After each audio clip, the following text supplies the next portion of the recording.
Oh, hello there. Yes, Saturday. I don't think it's going to rain this weekend. That'll be nice. Yeah, get the washing done. Anyway, I just wanted to delve a little bit in today because there was a sort of minor story yesterday coming out of the Welsh and Scottish Conservative conferences, their spring conferences. Leaving aside the fact that there was a minor spat about the number of Scottish actual Conservative members there are, and leaving aside the obvious paucity, one might say, of people in a hall in Wales. The kind of story that really came out of it was the fact that in Wales, neither Rishi Sunak nor Jeremy Hunt were accepted any questions from the press whatsoever, which is unusual.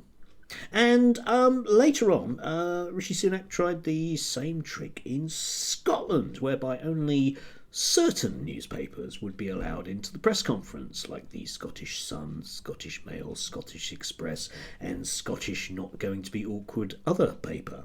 Yes, the journalists there huddled together and decided that they weren't going to play that game, so they crashed. I would love to have been there.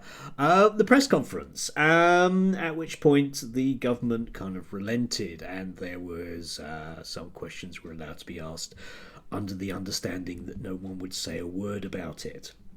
But the thing that struck me about that is what the journalists were complaining about wasn't basically that their particular rights were being infringed. But the fact that they wanted to go back to a status quo, and a status quo whereby they are allowed to ask questions, but only within certain parameters. As I've been saying a lot this week, our fourth estate is in a very, very bad way. And it perhaps is saying something about our present glorious leaders. The fact that they won't even allow a tame press anywhere near them. I'll let that one sort of sink into you. That even journalists from the Independent are beyond the pale.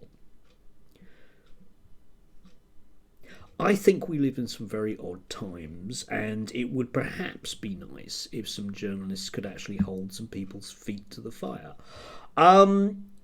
You see a lot online about people having a go, for example, at Sky News, but they are one of the very, very, very few news organisations in the UK, and by few I mean probably one of three, that actually ask awkward questions. And again, link down below to them questioning the Scottish Tory leader about the number of actual members he has.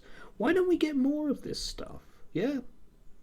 Well, the answer is because it's a game, and the government controls access to that, and the newspapers will only kick up a fuss about it if the status quo, their status and their quo, is threatened. Anyway, have a lovely Saturday. I need to get the washing on the line. Cool.